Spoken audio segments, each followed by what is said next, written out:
இப்போ பார்த்தீங்கன்னா, நான் கேஜி சினிமாஸ்க்கு வந்து படம் பார்க்க வந்தேங்க. இன்னைக்கு ஈவினிங் 4:00 ஷோ. பட் அன்பார்ச்சுனேட்லி பார்த்தீங்கன்னா, இங்க வந்து எனக்கு வந்து 17 வயசுங்க. ஏ ரேட்டட் சர்டிஃபிகேட்ன்னு சொல்லி இவங்கள எல்லாம் அலோவ் பண்ண மாட்டேங்கிறாங்க. எங்க ஃபேமிலிலேருந்து எல்லாரும் வந்திருக்கோம். ஒரு 7, 8 பேர் வந்திருக்கோம். இப்போ என்னால, என் தங்கச்சினால பார்த்தீங்கன்னா, மொத்த ஃபேமிலியுமே இப்போ வெளிய நின்னுட்டு இருக்கோம். ஸோ இது எந்த வகையில நியாயம்னு தெரியல. இப்போ கூலி படத்துல அப்படி என்ன இருக்குங்க? என் ஃப்ரெண்ட்ஸ் எல்லாரும் தான் பார்த்துட்டு வந்திருக்காங்க. அதே இந்த மல்டிப்ளெக்ஸ்ல மட்டும் நீங்க அலோவ் பண்ண மாட்டேங்கிறீங்க. மத்தபடி பார்த்தீங்கன்னா, இந்த ரீசெண்டா கோயம்புத்தூர்ல இருக்க சின்ன சின்ன தியேட்டர்ஸ் எல்லாம் எல்லா ஏஜ்லயும் அலோவ் பண்றீங்களா? அப்படி பார்த்தா நீங்க எல்லாத்துலயும் இதே ரூல்ஸ் அண்ட் ரெகுலேஷன்ஸ் தான் வச்சிருக்கணும். ஏன்னா மிஞ்சி போனா இதுல கொலை பண்ற சீக்வன்ஸ் இருக்கு. 1 வயசு குழந்தைக்கு என்னங்க தெரிய போகுது? 2 வயசு குழந்தைக்கு என்ன தெரிய போகுது சொல்லுங்க? இதுல ரீஃபண்ட் கேட்டா புக் மை ஷோல பாத்தீங்கன்னா, ஆப்ல புக் பண்ணீங்கன்னா எங்களுக்கு ரீஃபண்ட் இல்லையாமா. அப்ப கேஜி சினிமாஸ்ல வந்து புக் பண்ணா நாங்க ரீஃபண்ட் தரேங்கிறாங்க.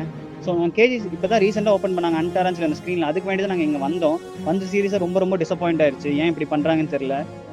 எக்கச்சக்கமான படம் ரிலீஸ் ஆயிருக்கு. பயங்கர கேஸ் உள்ள படம்லாம் அதை தாண்டிலாம் ரிலீஸ் பண்ணியிருக்காங்க.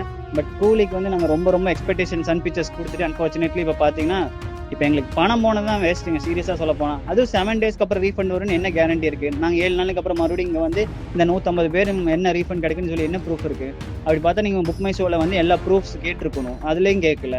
சரி, இங்கே வந்தால் இங்கே கேட்டால் இவங்களும் அந்த மாதிரி ரெஸ்பான்ஸ் இல்லை. பட் பாவங்க போலீஸு செக்யூரிட்டிஸ்லாம் அவங்க தான் எல்லாத்துக்கும் கூட சண்டை போட்டு தேவையில்லாமல் இருக்குது. ஸோ அடுத்த டைம் இந்த மாதிரி பெரிய மூவிஸ், பிக் பேனர் மூவிஸ்லாம் ரிலீஸ் பண்ணும்போது இந்த மாதிரி ரெஸ்ட்ரிக்ஷன்ஸ் இருந்தால் தயவு செஞ்சு முன்னாடியே சொல்லுங்கள். இல்லை ஆப்ஸ்லாம் போட்டுவிடுங்க. இது ஒரு ஹம்பிள் ரிக்வஸ்ட் பீப்புள் சைட்லேருந்து. தேங்க்யூ. பிளே ஸ்டோர் மற்றும் ஆப் ஸ்டோரில் இருந்து பாலிமர் செயலியை QR கோடு மூலம் பதிவிறக்கம் செய்யுங்கள். செய்திகளை உடனுக்குடன் பெறுங்கள்.